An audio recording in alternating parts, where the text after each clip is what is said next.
We're going to record as live as possible with drums, bass, piano, acoustic guitar and electric guitar, scratch vocal. So we'll have drums in the live room and piano in a dead room, and then the other musicians will all be in the live room as well, DI, and then we'll reamp those instruments later.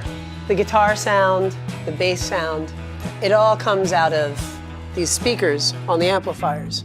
That is all fine and good, but since we want to capture this live, those speakers are going to be picking up the sound of the drums that are 10 feet away from them. So what we're able to do is have each instrument plugged directly into the tape machine, and then after the fact we can play it off of the tape machine back out through the speakers. The whole process requires this magic little box called the Creation Audio Labs MW1. It's basically like a really fancy reamping tool.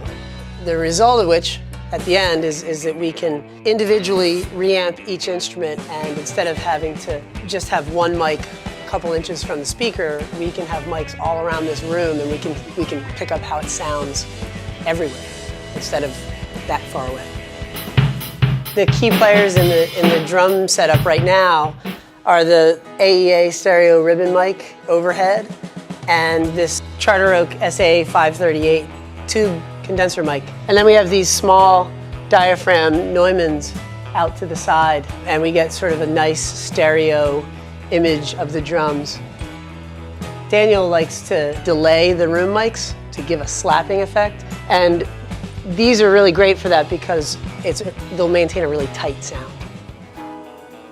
We're going to track the piano live, and then we're going to use this organ for some overdubs, probably for the chorus parts. We have a Gibson G101 organ that we borrowed from my friend Ted from Leopold.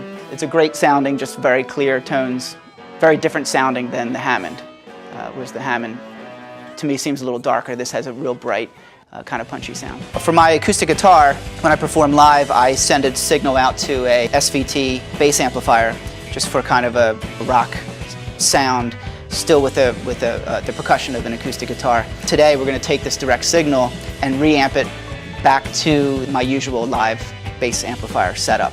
And also I'd like to use this dictaphone microphone as a second way to record the acoustic. What I like to do sometimes is use this signal, which has kind of like a boxy AM radio sound, and usually send it to a plate reverb, and it has this kind of really cool bell sound. So when it comes to mix time, we'll have a couple different acoustic sounds to work with.